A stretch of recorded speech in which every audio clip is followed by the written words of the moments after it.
Hello guys! In my videos I always showed you the beautiful side of the Philippines because it was all I ever saw here, and I wanted to share this beauty with the world.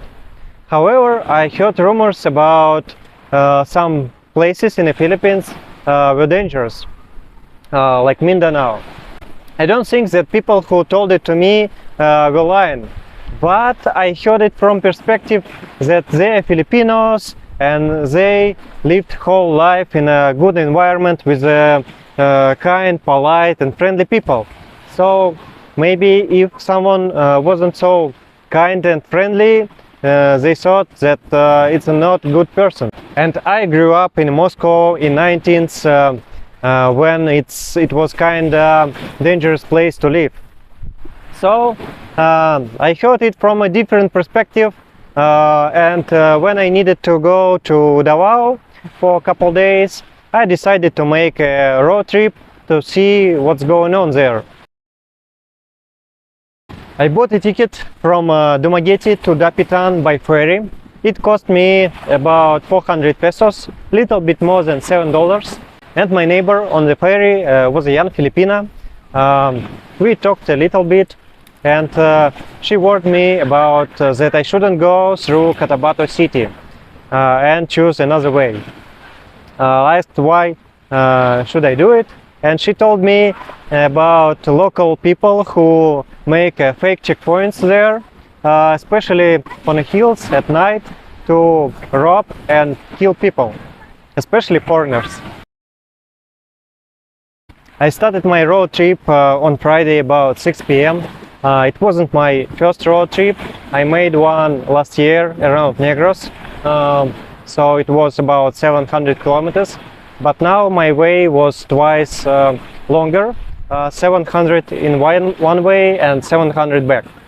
So, and I thought it would be really boring trip because you cannot differentiate surroundings near road with what I saw on Negros. However, that feelings didn't last long. After an hour I faced with the first difference. It was much colder than on Negros, probably because all Mindanao, or at least part where I was, is at higher altitude. So I had to put on all my clothes on me, but still it wasn't enough. Second difference that I was driving almost alone. There wasn't no cars, no bikes, no one.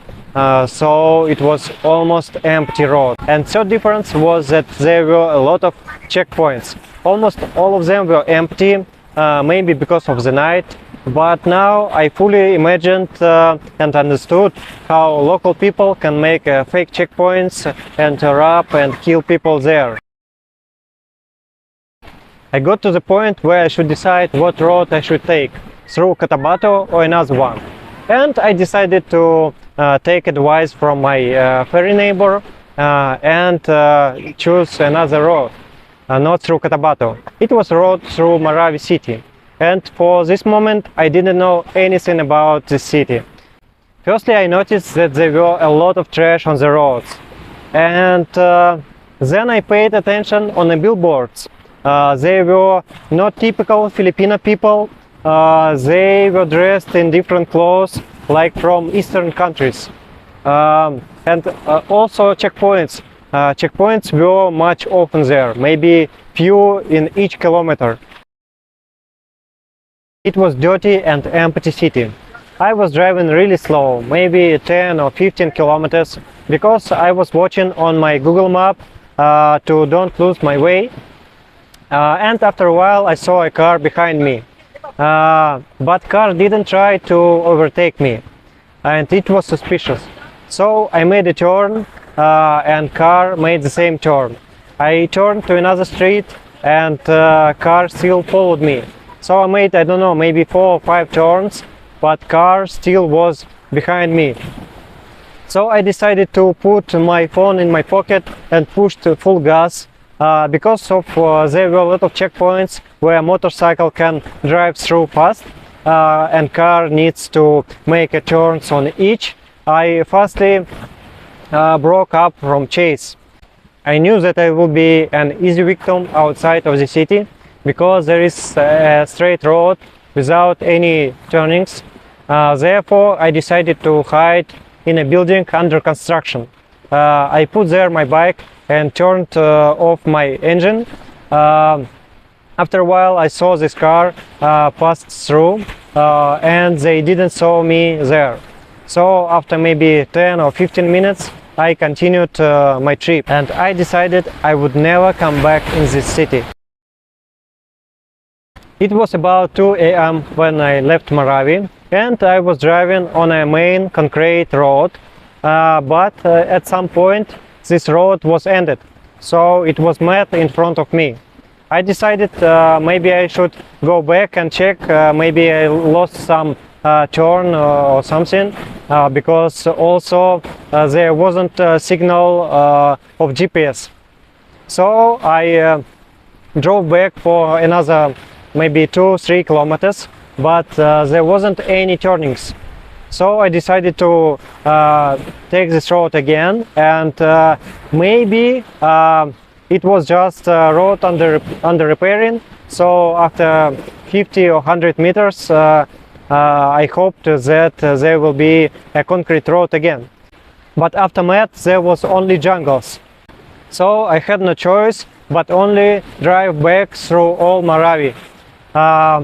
Yeah, I turned around, but after maybe 500 meters, I saw maybe 5 or 7 guys in a military clothes, but not uniform, and they were with assault rifles.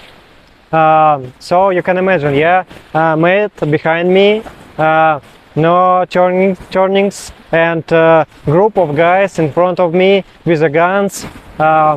So I had no choice other than stop there, as they ordered me. And one of them asked me where I'm going. I said that I lost my way and I'm going to Davao, so maybe he can explain how to get there. And I was surprised, but he changed his tone to polite and started to explain me how I can get there. Yeah, I was really surprised, but I said thank you to him and continued my trip out of there. I hoped to drive through Marawi city before sunrise, but now I had time to look around and I saw what was around me. There were not buildings under construction. They were destroyed. They were like after the war. I don't know, it was like a ghost city. I tried one road, but it was blocked by makeshift wall. I tried another one, but it was blocked as well, and there were stray dogs. Here in the Philippines, there are a lot of stray dogs, but 99% of them, they're quiet and not aggressive. And as you can guess, I met another kind of stray dogs. So they started barking at me and chasing on me. I pushed full gasoline, but in front of me was some kind of a rope or tape or cable. I cannot see it from a distance, so I had two options. One of them is stop and to give those stray dogs a chance to bite me, and another option to try to drive through this cable or rope or tape. I didn't know what it was. I decided to stop, but for my lucky, those dogs didn't bite me, so I drove away. So now again I was in front of choice.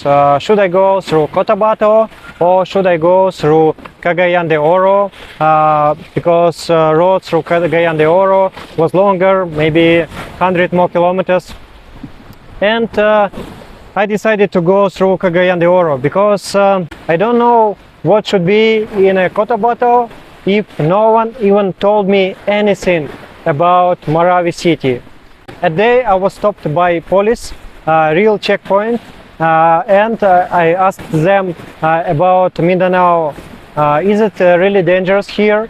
They told me, yeah, it is really dangerous, especially for foreigners. And I asked them what road I should take from Davao to Dapitan city back. They answered me really quick, like you should go through Cagayan de Oro, don't go through Cotabato. So I still don't know what is going on there, but I don't recommend you guys to go there. And thank you for watching, thank you for your support, and I want to say thank you to Carl and Phil.